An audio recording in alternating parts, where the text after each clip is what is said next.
I'm really happy you came back on to talk about this new documentary you have out, the psychic phenomenon. I want to ask you this one question right off the bat. You seem like somebody who loves the data, loves to put out content with a lot of corroborative cases, which are the most credible. We have these things. And now we have this documentary, The Psychic Phenomenon. And this has been getting a lot of play lately. I'm just curious, what sparked this interest in this particular project? I'd been interested in the sort of psychics realm, research and phenomenon for a while. I just never really dove into it. And I think the impetus really was I went and saw Tracy Garbett Dolan's lecture at Contact in the Desert 3 years ago. And she was presenting on like the quantum science side of things and how we're starting to really get into that and it's not fully understood, but the idea was posed that maybe the brain is a room temp quantum computer, right? We are like this 3D specimen that's dominating our planet in a 3D realm, and maybe the brain is a 3D object and we operate in the 3D, but this thing has the capability to go into these non-local areas that are beyond conventional science as we know it. And that's where this sort of like psychic phenomenon lives too. And maybe, just maybe, if there's a higher intelligence than us, they also operate in this domain.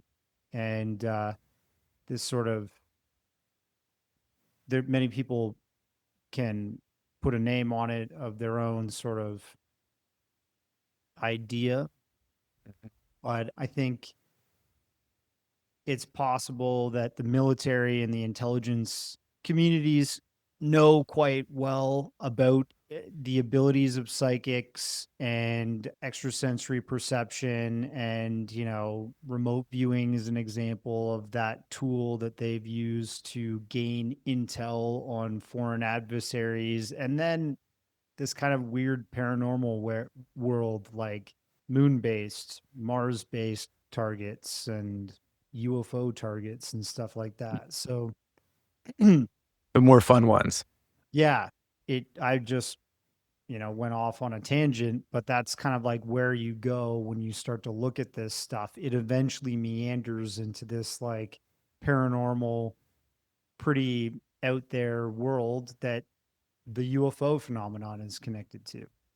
Yeah, it's undeniable. I mean, there's so many of these credible cases where we have these sort of sidebars along with them, where there's this telepathic, psychic connection between either the beings and the contactee, or sometimes it's even like the craft itself sometimes transmits information to these contactees. And so it you can't get away from this part of the conversation whenever you start to look into the UFO phenomenon or UAP phenomenon. It's intimately intertwined into this. I think the issue or the problem with it is that it's very difficult to wrap your head around what that could be, what that could look like, and how is it done. But like you said, if there is a higher intelligence, maybe this is something that's been cultivated or comes to them more naturally, if you like. But you brought up the government and some three-letter agencies that are possibly, that did utilize this. I mean, we have documentation that it was funded and it most likely is still being utilized. I mean, it, if you ask me if this works, and let's just say I think in the documentary you said it works about maybe 85% of the time, and maybe half of that you get actionable intelligence. If you have this and all it takes is a guy with some paper and pencil and some other facilitators in a small office, why would you get rid of this? Well, I What, think, yeah, I think if you're talking about why they ended the program from the sort of DIA CIA perspective in the 90s in 1995. That's, a public perspective, a public perception and information control sort of move. It's like, let's deny that it was effective and let's announce to the public we're no longer pursuing this stuff so that the public doesn't embrace it as a reality. And we stay dumb. We're disillusioned towards its ability to the ability of doing this ourselves. You know what I mean? I know exactly what you mean. Um, Yeah. Let me ask you this question, because this is something I've postulated a couple times with some other guests. That, I mean, obviously, the UFO phenomenon is something that there's been pushback on. And I'm wondering if the ESP psychic aspect of this conversation is maybe not more of a dangerous thing for the control systems that are set in place. And so let me just parse this out and let me get your thoughts on this.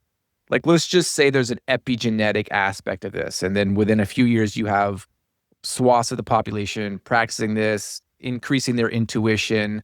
And then within a few generations, maybe you have some people being born that are let's just say it, they're more psychic.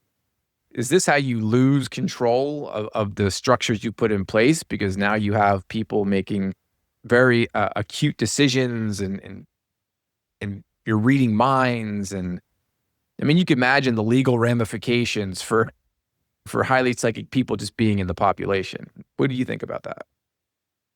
Yeah. I mean, all of the things you just discussed are very real, in my opinion, right?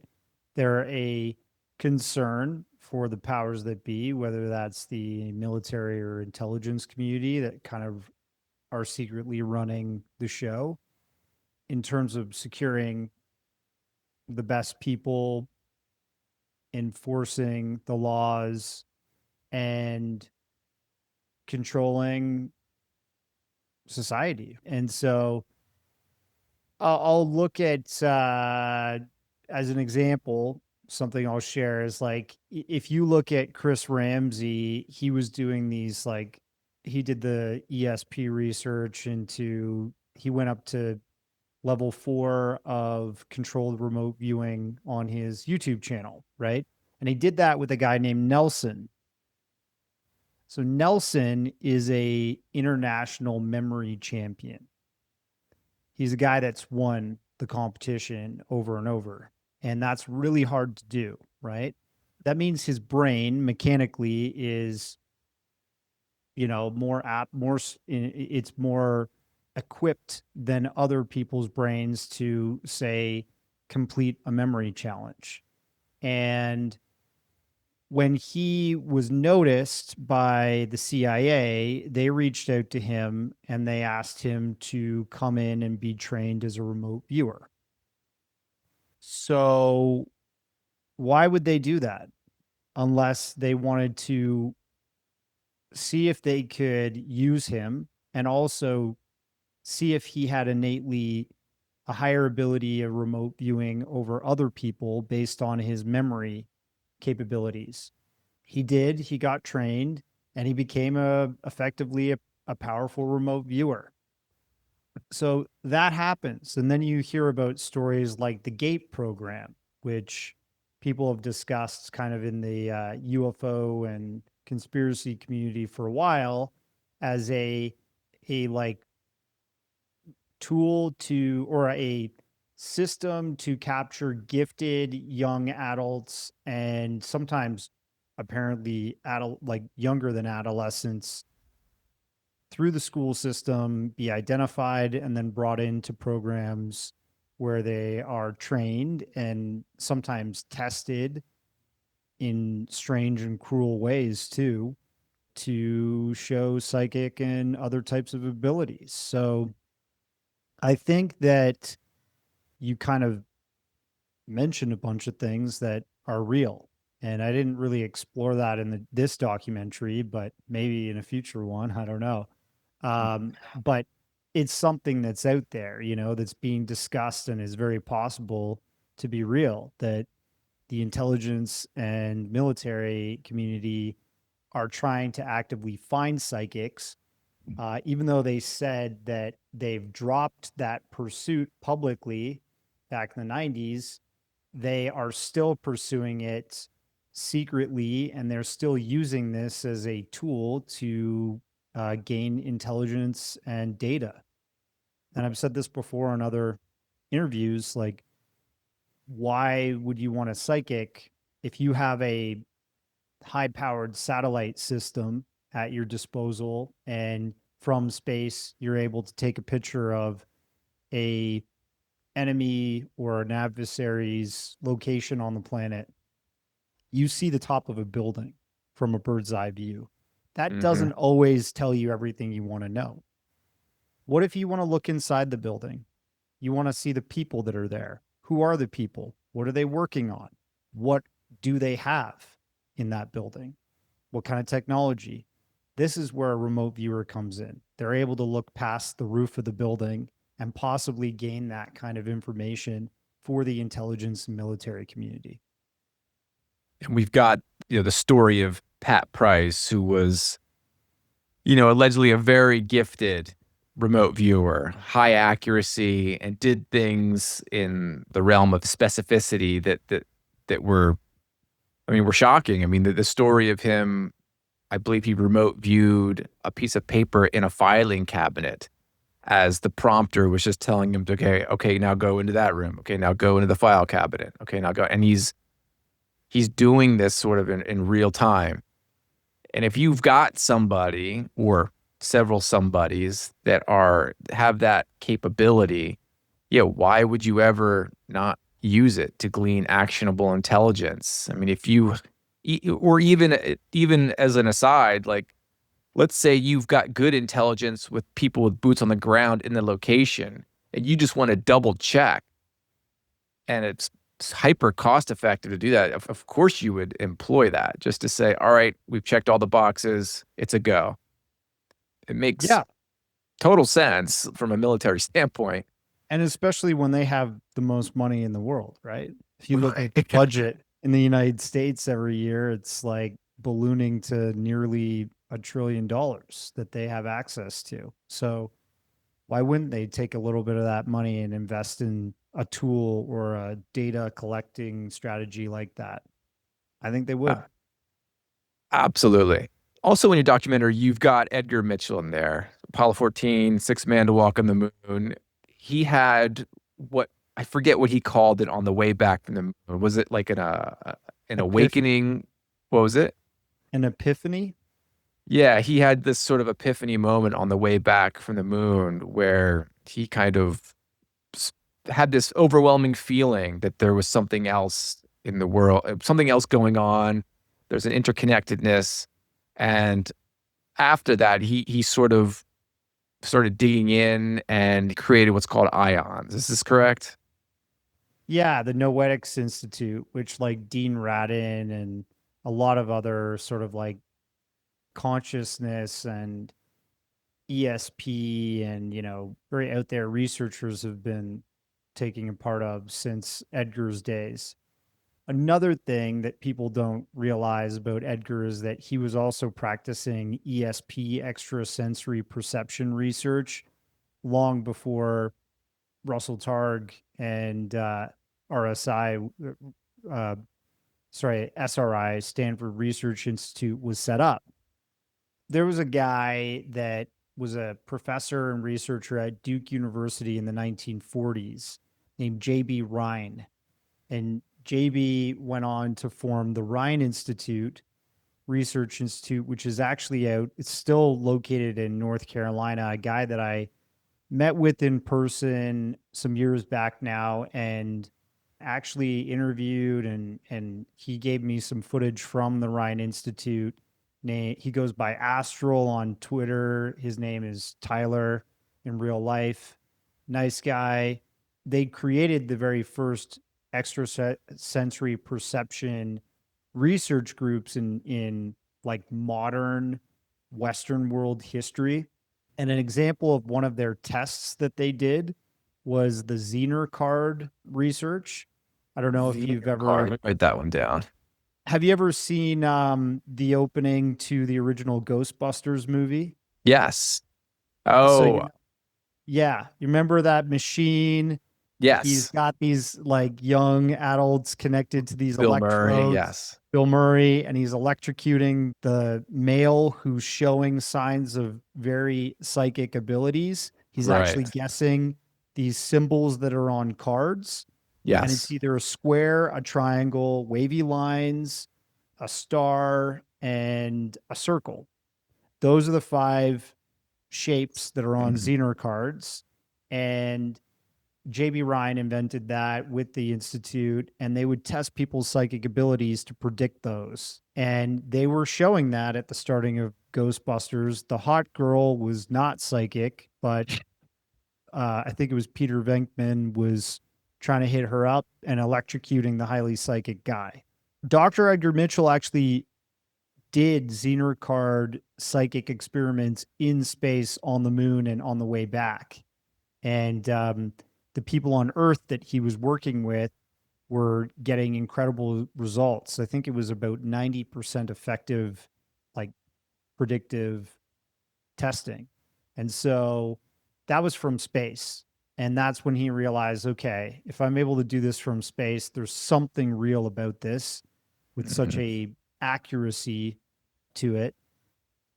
And later on, he was helping Russ Targ set up Stanford Research Institute to eventually, which would develop into the remote viewing program with the DIA and the CIA.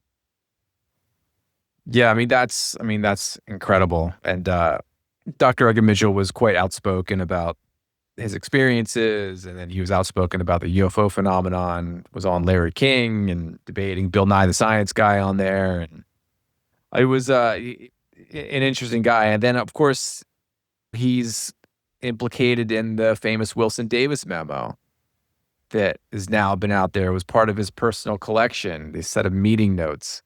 So yeah, very interesting when we have people like that. Can you talk about Ingo Swann for a second? Because he kind of wrote the protocols for remote viewing, if I'm not mistaken. And he probably was, well, not probably. I want to get your opinion on this. Do you think he was holding back other little pieces of information that he was aware of through his gift of remote viewing? I don't think he was holding back. I think he was helping formulate a sort of like controlled scientific study of psychic abilities, right? With stages that progressed and allowed a controller or an operator, somebody that's guiding the test with the psychic to get the best information about the target. And previous to him even coining the word remote viewing and doing all that research with Russell Targ, he was a highly psychic person. Like he would talk about being a young adult and having OBEs, out of body experiences, and all kinds of other stuff that precognitive dreams and stuff like that before it was all well cataloged and researched and discussed like we're discussing now today. So I think he was trying to explore this stuff in a systematic way that would be more credible, which allows the study of it to be progressed. And I think we have a lot to thank him for that. In terms of holding back, what are you trying to allude to? I'm wondering because he said you had private conversations. I think this was in your documentary. He was having private conversations with someone else that he was training, and that he was maybe this wasn't in your documentary. Maybe I saw somewhere else where he was. Let me ask you this question before I go there. Did he train Lynn Buchanan? I don't know. So I'm wondering. No, I know he trained like Paul Smith Okay. and Joe McMoneagle, which are I both put in the documentary. Mhm.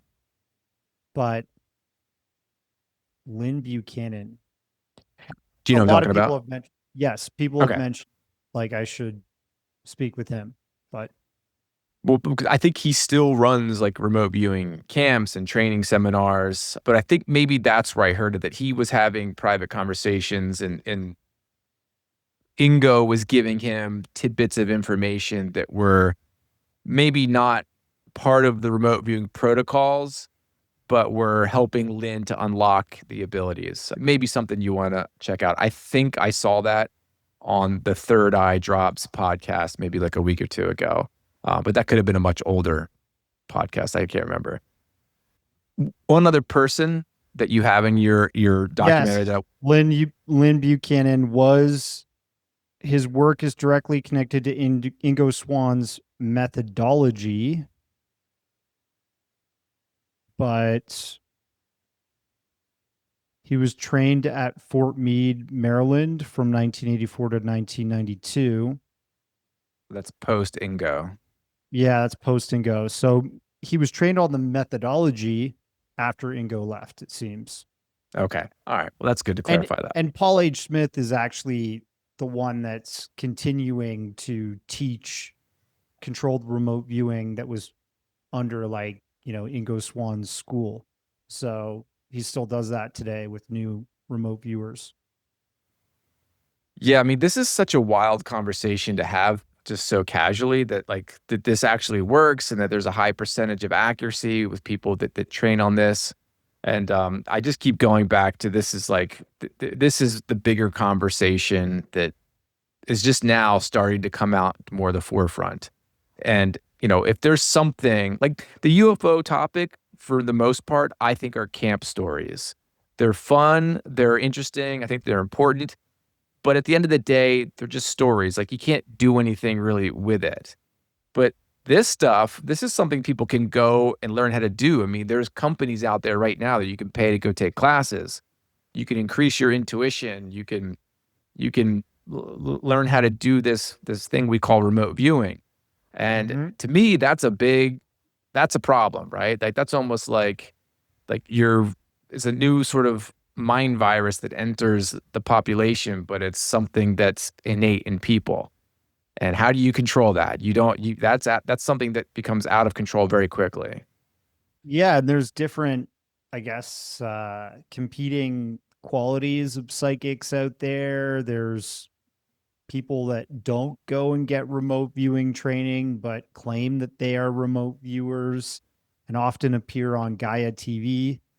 There are people that go and teach under, or sorry, learn under Paul H. Smith. And then there's people that go to Monroe Institute and they learn how to do stuff like OBEs, right? And Hmm. it's all kind of like similar but different. And sometimes people compete. I think it's pretty well known that Paul H. Smith doesn't really like Ed Dames. Dames Hmm. is one of those guys that was part of the Stargate program and really loves remote viewing targets like the Galactic Federation and stuff like that, right? Which is part of this earlier UFO lore and like new age spiritual cult origin. But also impossible to prove. Exactly. So So like that's it gets very slippery. that's where you can say I'm remote viewing this target and this is what I see, and you illustrate something that's complete garbage, right? You have different qualities. And I think what helps is starting with targets that we know about. And I think that's what happened with the Stargate program and people like Joe McMoneagle, Ingo Swann, and Paul H. Smith, for example. They would remote view something that the military secretly already knew about. Say they had photos from spy planes and stuff like that at the time. They didn't share that with the remote viewer, but later on, the remote viewer would see that what they illustrated almost perfectly matched the photo that was the intended target that was taken from a different data collection and research method. Mhm. One of the things I want to bring up, and then I just got one more question after that, but Ingo, I think, did remote view sort of some of the outer planets in our solar system, planets that we were on the way to be observing with probes. And he remote viewed some things that were indeed there. Do you remember what those were, what those stories were, what he actually remote viewed? Was it like the rings of Yeah, the ring something? of Jupiter, Okay. because like we knew it's very visible that there's a ring of Saturn, right? You could see Hmm. that from early astronomy photos and stuff like that. But we never knew that there was actually a ring of material that gets trapped in the atmosphere of Jupiter, this large gaseous planet that does have a rocky core, um, underneath a massive layer of gas. But essentially, we didn't have the way to observe it through our technology at that time. So we just saw a gas giant. And later on, Ingo in the 70s accurately remote viewed that there was actually a rocky, like a debris ring within the gas. But eventually, that gas, it fluctuates a little bit.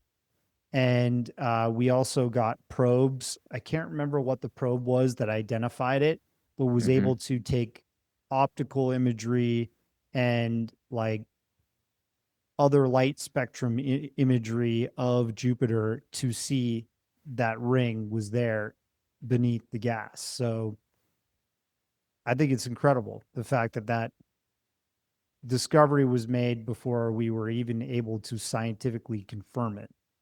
That's a good case. That's corroboration. He remote viewed this. He said this was the case. And then I forget how X amount of time goes by when we send that probe over there and confirms it. That is Yeah. incredible. I mean, that shows you that there's something there and that's worthy of further experimentation and further questioning and all of that. Darcy, I want to wrap this up real quick with just a quick little conversation about disclosure. I go back and forth with this conversation all the time. This is important. This needs to get done. And then I go to the other side where it's like, this is just political theater. Nothing's ever going to come of this. It's always just right there. They're never going to wheel out a saucer or biologics into the Smithsonian. What, the people that you've spoken to, where do you see this going? Do you think there is an end to this, or is it just a slow drip forever? Your guess is as good as mine. At this point, I think you are right that some of it is, I think, political theater, especially to the Congress and Congress, like the senators and congresswomen and men that are discussing and interfacing with this community right now. I've met with Eric Burlson in person. He seems like a great guy. I think he wants to represent this subject credibly and in the right way. I don't doubt that Tim Burchett and a lot of these other people know some stuff and are very informed beyond even you and I, maybe. What I do think is happening, and there's the UAP caucus, and David Grush is definitely on this part of this group with Anna Luna. Help me here, Anna Anna Paulina Luna Luna. Yeah, great and name. Eric Burlson. Yep. So, and then you also have people like Lou Elizondo that are actually, traveling to Congress, and they're meeting with Congress members, and they're trying to inform them and educate them on the presence of a possible non-human intelligence and this UAP UFO phenomenon. I think that is progress. And I do believe that these members of, other than like Tim Burchett, is an anomaly within that sort of sphere of political theater, right? Hmm. He seems to know a lot of stuff that maybe you and I are already pretty versed in. And we could probably have a beer with him or a little cup of whiskey. And He's read up. yeah, we could get to the bottom of this theoretically dag nabbit, but I think a lot of people that are surrounding him in that setting in politics are completely unread into this sort of information. Like they Mm-hmm. may have a cursory view of what has been happening over the past like 5 years since or longer since 2017, but they don't know anywhere near the amount that you and I have steeped our brains in, right? Mm-hmm. So I think the disclosure process that's going on in the political forum from that ex intelligence, ex military personnel sort of realm is going on. And it's, even like Logan Lenvell and Keith Taylor, who's a law enforcement and paramedic sort of advisor in the United States, has worked with FBI and stuff like that in creating manuals and protocols for reporting UAP encounters within law enforcement setting. That stuff is kind of happening, and it may sound boring and like very bureaucratic, but Mm-hmm. that's the way that those settings work. And the version of disclosure you and I are like waiting for is where the president walks out to a podium and says, aliens are real and we're not alone. And there's like this type that are good and this type that are bad. I don't think that's ever really going to happen. I agree.